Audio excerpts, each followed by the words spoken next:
If you were online in the past week or so, you probably heard about Schedule 1, a new indie game which took Steam by the storm with over 450,000 concurrent players, and it's estimated that the game sold from 2 to 4 million copies, according to VG Insights and Gamealytic. But of course these numbers tend to be all over the place during the first few weeks of the release until API catches on, but there is no denying that this title is one of the most sold ones if we take the first 4 months of 2025 out of all of the games which have released. And if you're asking why, well, we have to go through a few segments first, from gameplay formula, graphics, design, sound, and so on. As the name says, in Schedule 1 you are a dealer who makes packages and distributes the products to customers, starting as a nobody with a small room after they torch your RV. From there you make your name as you grow the product, find potential customers, and come up with your own strains of products by using various ingredients like paracetamol, banana, chili, battery that increases the value of said product,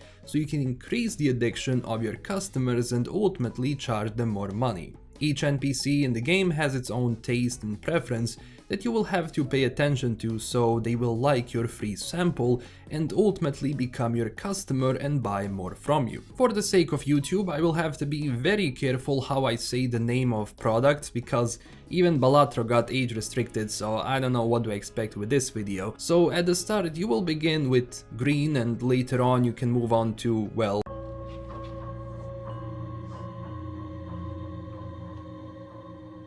someone cooked here. And ultimately white stuff, which obviously sells the most. Creating that product is also fun, as each stage has its own mini game where you plant and water everything, then later on harvest, cook, mix, and so on. These mini games in a sense are easy but fun, which makes the gameplay loop very addicting, for the lack of a better word, where you enter a certain flow and just like that you can easily spend hours in Schedule 1 without even noticing. Each day your customers will reach out to you via phone and you discuss the price, arrange a time, arrive and sell, which allows you to upsell or downsell the customers depending on if you want to maximize profit or just have fun, and also you have to really pay close attention if that other person who wants the product is going to like it. I mean, even now you have tons of min-max tutorials on YouTube, but keep in mind one of the biggest positives around this title is this sandbox element. You decide how you want to run your game, if you want to stay on green or push everything at your own pace, as I didn't really notice that taking things slowly was hurting my business, which is really nice because later on, as more people start texting you and your dealers ask for more stuff because, well, it sells, you have to start organizing things so it's easier for you to handle all of that. With that money you can buy businesses that will launder your cash, as well as locations you can use as a base of operation. Once you get even bigger, you can start hiring workers that help produce those things on a much bigger and faster rate as your customer base expands. It allows you to pretty much organize your business in a way you want, so you can automate the entire process where you just distribute the product either to yourself and later to your dealers, taking on profit that you will use to, well, resupply your business, as well as do other stuff like buy vehicles which you can use to also transport or just move around. But even better is that you can also get a skateboard, which is, let's face it, the best way to move around town, as it's really fast and easier than trying to navigate your way around police checkpoints. When it comes to cops, right now they are not a huge threat, meaning that you won't be raided, at least right now in this version of the game, but it's coming. So police will usually walk around and set up checkpoints to search you or your vehicle. They are also easily avoided for now. Developer probably wanted people to have a more chill and cozy experience without constantly worrying about that, but they can also still catch you if you don't pay attention and you end up running next to them. And even if they search you, there is a mini game to try and hide as they search, so you can kinda pull off. So each of these mini games are really well crafted to the point where once you get the hang of it, things will move really fast. Another bonus is that you kinda make your own mix, experimenting with ingredients to achieve different effects. And it's funny because when you sell the stuff to them, they will use it right away and you can actually see them turning into a cyclops, spazzing out, exploding, whatever various types of effects you actually added into your product. Graphically and stylistically, Schedule 1 is very cozy, and I think this design by itself makes things interesting, but there are so many little effects and details which happen during the day that make the city feel alive. So NPCs will have their own schedule, they will go around, do their stuff, and if you make them angry or overcharged, they might even attack you. But keep in mind, even in that case, you won't be punished all that much because it seems every single new day in this game, it's almost like things didn't really happen. Which is good because again, it allows for more freedom and you don't have to worry if you're gonna be breaking your game.